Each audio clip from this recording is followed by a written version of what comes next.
And in front of screens, my eyes just throbbing.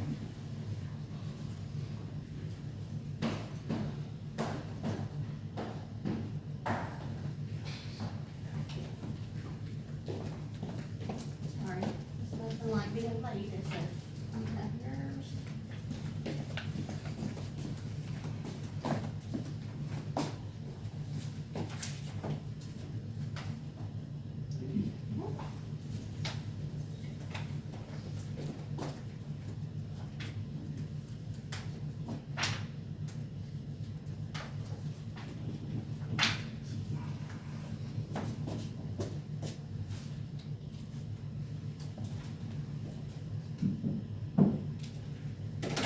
Everyone says he's on the way, so we don't have too much tonight, so if y'all are okay with it, we'll just give him a few minutes to give y'all a chance to peruse the things.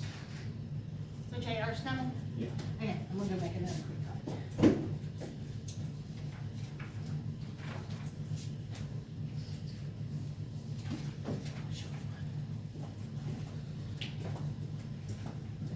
Stacy, did you happen to bring us a big bag of grant money? Yeah. tonight? Yes, sir, as always. We are looking for some funds, turnout gear for our firefighters. Right, yes, I talked to Michelle about that. You did? today. Okay. You think there's some possibilities there?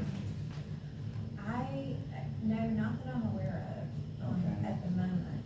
I sent her in the direction of reaching out to the county about that.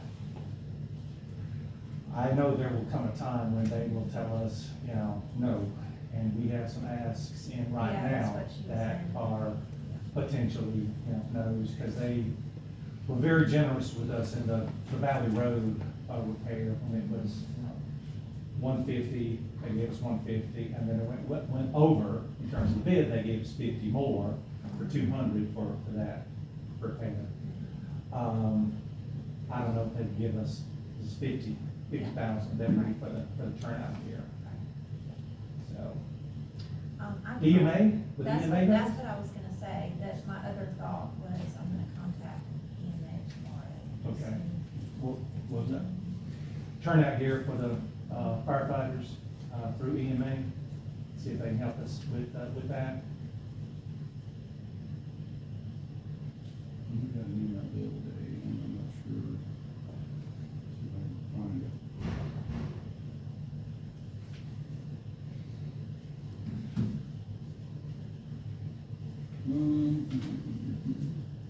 We might be able to get it through hazard mitigation, All of it? don't know. but Yeah, I'll- that's through EMA, Mhm. yeah.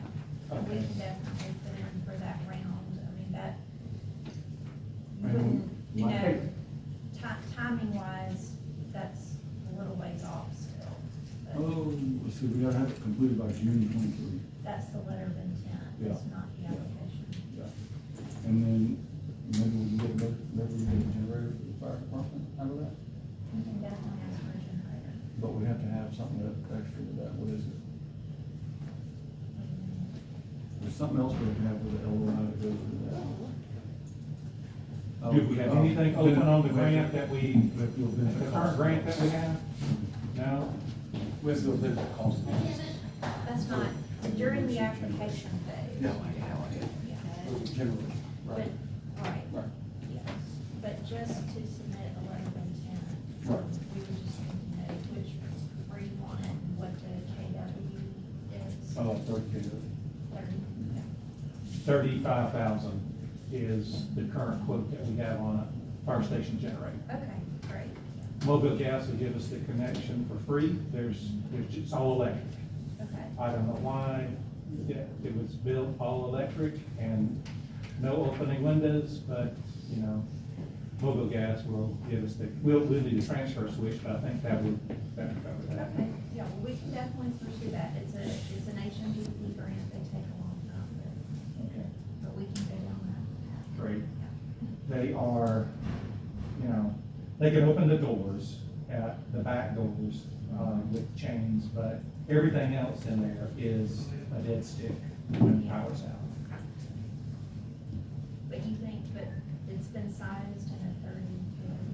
35K, that's what we line. Yeah, 35. yeah. When the engineers first came out, they were saying like 100K, Yeah. we're not trying to power the whole city, man. We just need to run a firehouse. So yeah, 35. Clint A. Great. Well, Hospital right now, but. how you doing? I'm tired. Breathless. All right, Stacy, thank you for being here with us tonight. We'll let you go ahead and Oh, start. okay, great, yeah. I don't have a lot to go over, we just thought I'd give a quick update, so. On the Gamesa Phase 1 on Brooks Park, I know y'all have been waiting very, very patiently to see construction start out there, but it's gonna start next week.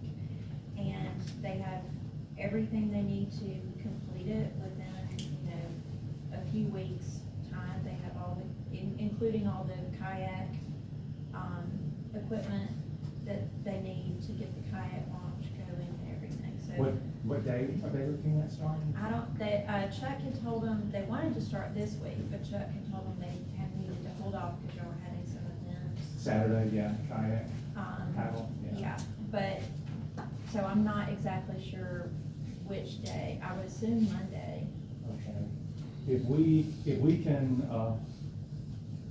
can find out, and if we need to close that area for, commercial, not for commercial, but for recreational use and the boat launch, then we would need to do that, Okay.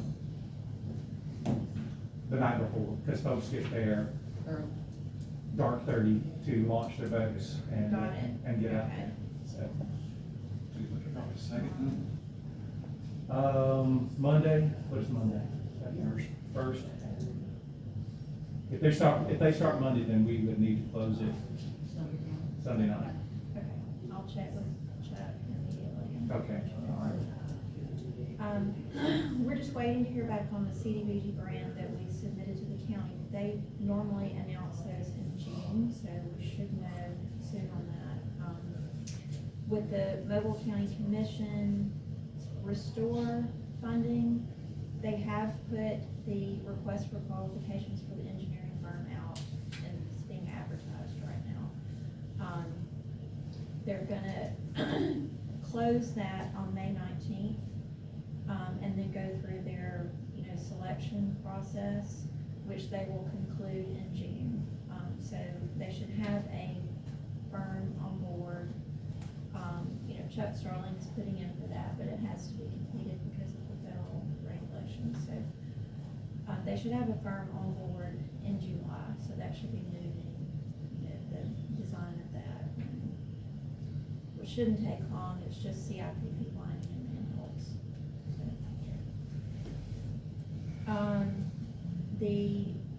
The litter trap grant, I haven't heard anything back on yet. They've not announced those, so hopefully we'll hear something soon. Gamesa Phase 2 of Brooks Park, we should hear back on within the next few months.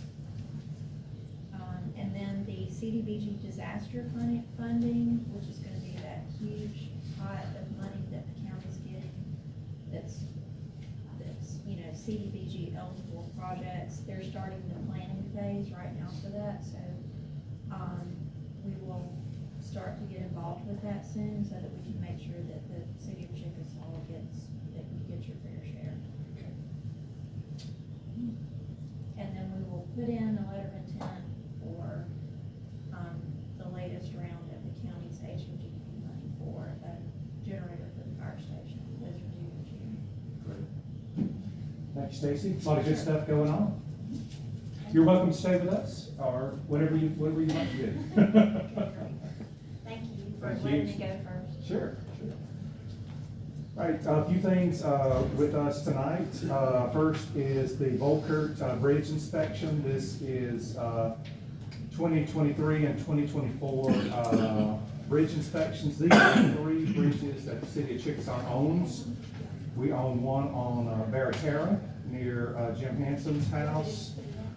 We own the bridge, the Eloise Close Bridge, and we own one on the other side of the viaduct that people call Mike Box Bridge is going towards our pump stations. Well, we have to have these inspected, and we do this every couple of years. Volkert does this for us.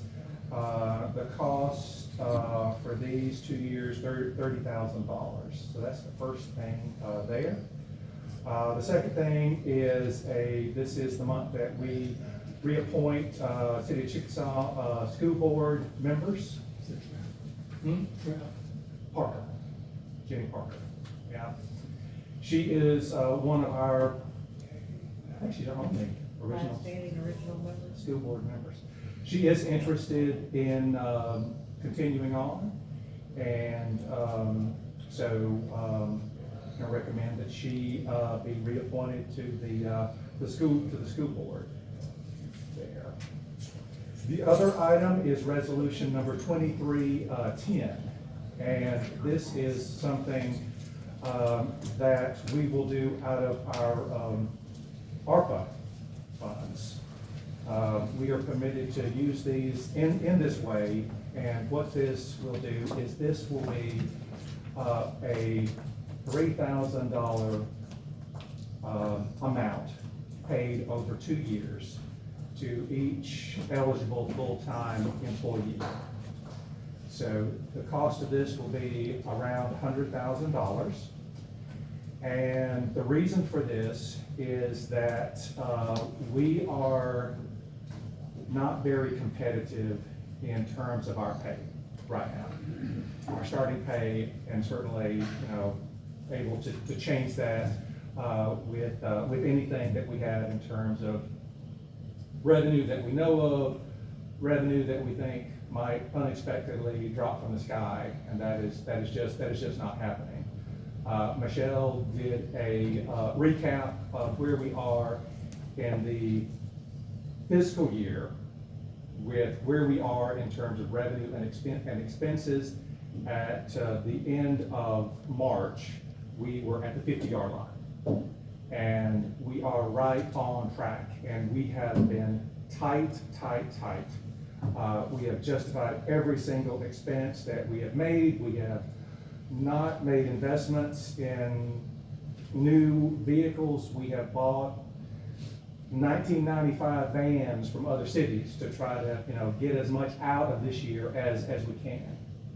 So, we did a small raise that we could do when some positions were consolidated and some individuals retired, and we were able to do that, but there's not a sum of money to do that now. So this will allow us to give our employees something to say, here's this, and here's this now, with the hope that we can at some point do something else for them. But it will require additional revenue than we have been able to find in our usual means. And that is a question for all of you and all of the citizens to look at later down the road in terms of where we want to be. Do we want to continue to be, marginal and tight and, pay at the bottom level, or do we want to be competitive and have a good range of experienced employees? Because folks are leaving right now, and we're not replacing the seasoned people that are leaving. Hopefully spreading that over a 2-year period will help our retention. I think it's a good idea, Jim, and I hope that it does as well.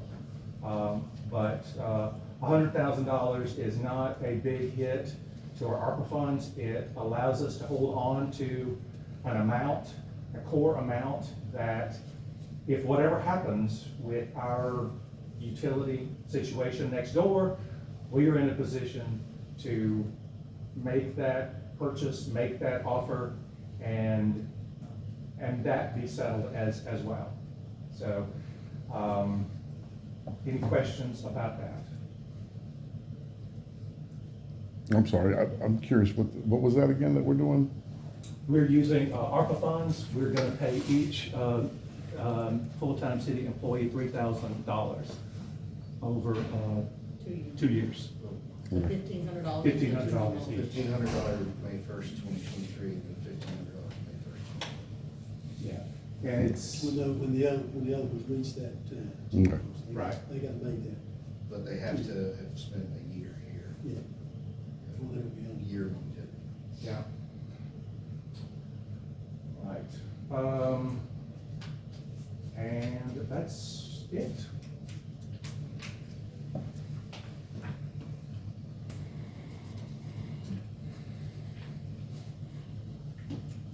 Nancy, you have anything? No, other than I was working on what Mr. Spinelli brought up, which was a good idea about the potential of changing our ordinance about trying to go after sewer bills and trash bills. There's one statute that makes it a little problematic, but I'd like to put it before the utility board on how we could potentially bifurcate the trash and garbage issue. There's also another way that we could possibly modify the language to where in the future, property owners can be forced to be involved with the billing system, but I need to get with Michelle on that, because I was told a while back when we were drafting this ordinance that it was problematic to have the property owners be on the bill if they had tenants in That's the what actual. we talked about before. And I just need to get with her to remind me why that was an issue, because, there are several reasons why, but, obviously right now, the majority of the people that are getting billed are tenants, not property owners, but I can explain that in more detail if you would like it to be. Is there anything that prohibits us from having, if the tenant is on the water, having the property owner on the sewer? Because Pritchard Water is independent to do whatever they would like, but is there anything that incompatibility is an issue? That incompatibility doesn't really come into play necessarily, because this statute, which is 35-9-14, talks about sewer specifically. So that's the only thing that we're worried about. The garbage luckily doesn't mention anything about liens at all, so we could kind of follow the Selma ordinance if you wanted, but we would need to go in the billing system and say, here's your trash bill, which is separate from your sewer bill. And that can make it a little easier to at least go after the trash bill. The sewer bill, we would have to figure out a way to go down the road and have the owner being on the hook for the actual bill to avoid this statute coming into play about, because the way the statute reads, saying notwithstanding any other provision of law, any bill for sewer service received in the name of the tenant or tenants shall be the sole responsibility of the tenant or tenants and shall not constitute a lien on the property. So we just have to avoid that. It'd basically be, the ordinance would have to be rewritten in a fashion to say no one can sign up. All owners of property, including lessors, have to be the ones that are named on the accounts. And that's, it'd be a little awkward. We might have some pushback from landlords. Doesn't mean it's not doable. Like I said, when we first talked about this 3 years ago, it was more about our billing system having an issue with it than anything. As long as our billing system can handle it, then it wasn't a problem legally. It's just making sure we can do it. Even if we have to separate it, that's not the most ideal thing, but it's better than nothing. It's better than keeping it together and having it continue to grow, because I think the last delinquent amount that we looked at was, what was it, 264, 246, something like that, in the thousands. And, the sewer amount, that's what we use to maintain our lagoon, but also, our pipes and pay our utility employees and all of that. But that's important, but the garbage portion, that's what we use. That's basically just pass through. So we've got to, pay that. So, but the main thing is if their bill is really high, we pull a trash can, so we're not being charged for that. So, I mean, let's say people who are at $2,000, their trash can's been full, we're not getting a bill from their, for their trash. So they don't have a can, it's more the sewer that's the But issue. pulling the trash can, while it does that, it also does this. It puts a situation there Where that they're using. illegal I agree. jumping and trash, garbage burning, I and, you know, totally we had that on Southwest where, you know, somebody just took it all across the median there and put it there, last week. And situation with people buying a burn barrel, you know, like 1964 or something, and they could burn, you know, burn their Our garbage. neighbors had them for a while and they stink. Yeah. Yeah. Well, and to make it clear too, if we modify this ordinance this way, it's gonna make a lot of people start over at clean slates with new accounts. So we're not gonna be able to go back and get those $2,000 accounts with this new ordinance. It's just gonna be like finally stitching the loan. I don't think that we would ever get those amounts anyway. No. We've got a system where, you know, this service, goes out for, was it state refunds or federal refunds or both? Anyway, state, okay. Can't do the federal. So that is a trickle, you know, back to us. I mean, it's hardly worth it. Yeah, I was gonna say, you'll probably never get most of that anyway, because those people are long gone. Yeah. I would say one thing from an accounting perspective, ideally, those two things would be separate anyway. People would pay a separate garbage bill and a separate sewer bill. The fact that we lump those together is not really considered a generally accepted accounting practice anyway. If we didn't have the percentage of tenant situations, then we could probably consider something like other cities have done, and they just, you know, they just set that up on their own. Like, they come up here, they walk in, there's 6 different garbage providers, they choose which one they want, you know. That's what some other cities have done, but we have 60%, you know, tenants, so that really doesn't sort of work, and we do get a better rate from one provider, you know, having it this way. So, yeah, having it separate, I don't know why they were ever combined like this in the first place. I remember a long time, Because it 3 costs, years it costs ago, for every bill you send out. Okay, it was that, and we were also worried that people would come in and just pay the trash, because that was the only one we had to remedy. We're like, if we bifurcated them, then Because they'd say, hey, well, I'm gonna pay the trash, don't worry about the sewer. Because usually what happens is you have a trash bill and then you have a water sewer bill, and not just a sewer bill. yeah. So you could, then you pay your sewer based on your water usage kind of thing, which Yeah. makes your sewer more cost effective. Yeah. It's a bad situation. Does everyone hear sewer or is anyone septic in this town? No, it's all sewer. Also, I think there's like 1 or 2, but that's it. Off the hook with septic. was it? Yeah. There's a few houses that are on, I think it's Idlewood, that the original plans had septic, but they got tied in to the city sewage, so. I don't know if there's any remnants of it on this. All right. Well, that's it, folks. Well, you got 60% tenants, but you